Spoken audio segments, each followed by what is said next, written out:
Most investors quit at exactly the wrong moment. Not because they made a bad investment, not because the market crashed. They quit because nothing seemed to be happening, and they ran out of patience right before the math finally started working in their favor. What they left behind wasn't a struggling portfolio. It was a paycheck they'll never collect. Here's the thing about compounding. It doesn't move in a straight line. It moves like a snowball rolling downhill. Almost nothing happens for a long time. Then it starts moving faster than you can track. The problem is, most people judge their portfolio during the flat part of the hill and conclude the whole thing is broken. It isn't broken. It's loading. That loading phase has a specific look. The account grows slowly. The dividend payments feel embarrassing. You're watching friends spend money on things you're skipping, and your investment account shows maybe $200 in annual income after 3 years of contributions. That's the moment. That's exactly where most people tap out. And here's what makes it brutal. They're not wrong to feel frustrated. The early numbers genuinely are small. A portfolio earning $200 a year in dividends isn't replacing anyone's paycheck.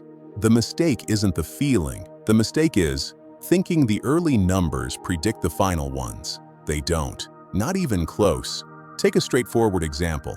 An investor puts in $300 a month into a dividend portfolio with a 4.5% yield and a 10% annual dividend growth rate. By the end of year 3, they've contributed $10,800. The portfolio might be worth around $12,000. Annual dividend income, roughly $540. That's $45 a month. After 3 years of discipline, $45 a month. Most people see that number and close the app. But here's what that dividend growth rate is actually doing underneath the surface. It's not adding, it's multiplying. A 10% annual dividend growth rate means the income doubles roughly every 7 years. The $45 a month at year 3 doesn't stay $45. It becomes $90, then $180. Then the share count keeps rising because every dividend gets reinvested, which means the base the growth rate is applied to keeps expanding.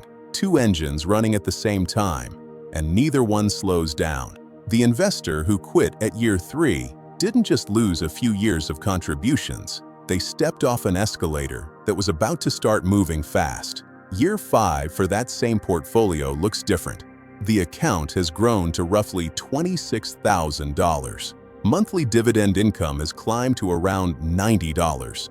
Still not a paycheck, still easy to dismiss, but the trajectory has quietly shifted.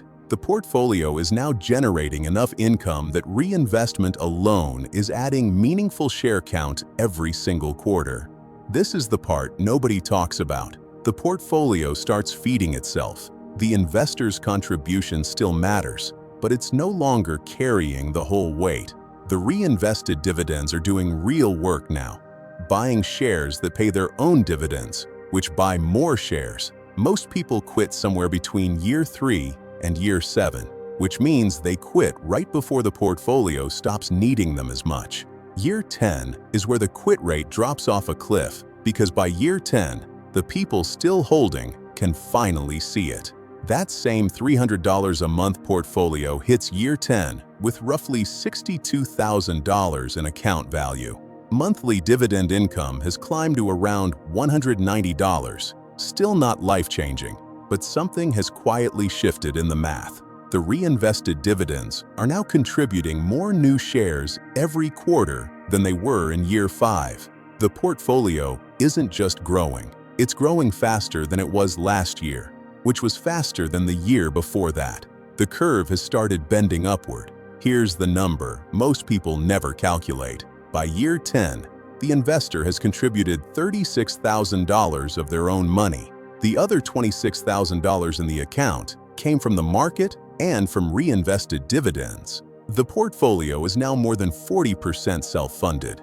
The investor's paycheck is still going in, but the portfolio is increasingly paying for its own growth. That ratio keeps flipping. By year 15, the account is projected at around $128,000. Monthly income sits near $430. The investor has contributed $54,000 total. The rest, roughly $74,000, came from compounding alone. The portfolio is now 60% self-funded and accelerating. Every quarter, the reinvested dividend check is larger than the one before it, not by a little, by a compounding margin that keeps widening. This is the phase that turns the whole thing from a savings plan into something that starts feeling like a separate income stream. Year 20 lands at roughly $252,000 in account value. Monthly dividend income, around $900. The investor who started with $45 a month at year 3 is now collecting $900 a month without changing a single thing about their strategy. Same funds, same contribution, just time doing what time does when compounding has enough runway. And then year 30 arrives. The account is projected at over $670,000.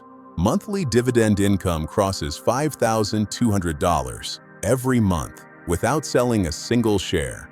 The investor who quit at year 3 to avoid feeling frustrated walked away from $5,200 a month in permanent, self-sustaining income.